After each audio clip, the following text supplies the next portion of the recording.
क्या राजनीति के अखाड़े में अब सिर्फ भाषण ही नहीं लाठी भी चलती हैं? और अगर नेताजी रसूखदार हों और वो भी सत्तारूढ़ दल की ब्लॉक प्रमुख के पति हों। दरअसल मुरादाबाद में एक बीजेपी नेता और ब्लॉक प्रमुख के पति की दबंगई का मामला सामने आया है। यहाँ ब्लॉक प्रमुख के पति ने अपने ड्राइवर और एक अन्य साथी के साथ मिलकर एक युवक को बेरहमी से पीट दिया। इस घटना का वीडियो सोशल मीडिया पर बड़ी तेजी से वायरल हो रहा है।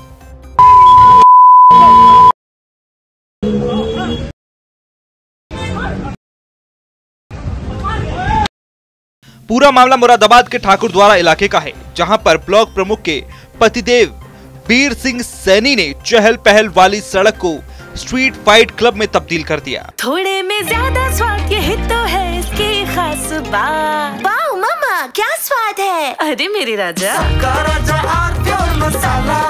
वीर सिंह सैनी ने अपने ड्राइवर और एक अन्य साथी के साथ मिलकर चिंटू नाम के युवक को बीच सड़क लोहे की रॉड और लाठी डंडों से जमकर पीटा। इस दौरान युवक ने खुद को बचाने के प्रयास किया, साथ ही बीच बीच में उसने भी पलटवार की कोशिश की, लेकिन पलड़ा बीजेपी नेता का ही भारी रहा। युवक की इतनी पिटाई की गई कि वो जमीन पर गिर गया। इसके बाद भी युवक पर ब्लॉक प्रमुख के पति के हमले जारी रहे। तीन जने थे, गालियां बकी मुझे और तमाम मारा रॉडों से लोहे। कौन कौन थे? वीर सिंह सैनी और इनका ड्राइवर था और एक और था, वो बैठा एक ये था। ये तो ब्लॉक प्रमुख है बीजेपी के यहाँ ठाकुर। तो क्या विवाद क्या था तुम्हारा? विवाद कुछ नहीं था भाई साहब, बेमतलब की बात, बस मानना था इन्हें, झगड़ा करना था, मुझसे कर लिया। वीडियो में वीर सिंह सैनी को सफेद कुर्ते पैजामे में देखा जा सकता है। वीडियो में देखा जा सकता है कि वीर सिंह सैनी अपने ड्राइवर और एक अन्य साथी के साथ मिलकर कितनी बेरहमी से चिंटू को पीट रहा है।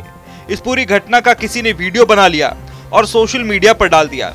वहीं दो पक्ष थाने पहुंचे। पुलिस ने दोनों पक्षों का मेडिकल कराया और दोनों पक्षों से पूछताछ की, जहां बीजेपी नेता के पति ने चिंटू पर 17 लाख रुपए की ठगी करने और चाकू मारकर घायल करने का आरोप लगाया। कुछ नहीं, मैंने जमीन खरीदी थी चिंटू से और 17 लाख रुपए मेरे उस पर दे बकाया, वो मैं अपने मांग रहा था उससे। तो जब मैंने उससे पैसे के लिए कहा तो कहने लगा थाने में दूंगा। क्योंकि एक बार मैंने और शिकायत की थी, राजीव चौधरी जी यहाँ SHO थे, तो उनसे मैंने शिकायत की थी, तो उन्हें भी उन्होंने बुलाया था। तो वो जो ज़मीन इन्होंने दी थी वो भी नंबाई थी, तो वो ग्राम समाज इन्होंने मुझे भेज दी।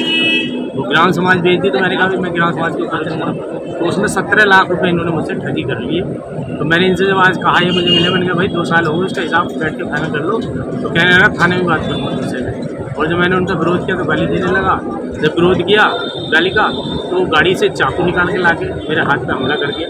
ठाकुरद्वारे में सरेआम हुई पिटाई की इस घटना के बाद तो ऐसा लगने लगा है मानो जैसे राजनीति अब सिर्फ पोस्टर और भाषण तक नहीं सीमित रही, बल्कि इस क्षेत्र में तो अब सड़क पर ही बाहुबल दिखाना जरूरी हो गया है।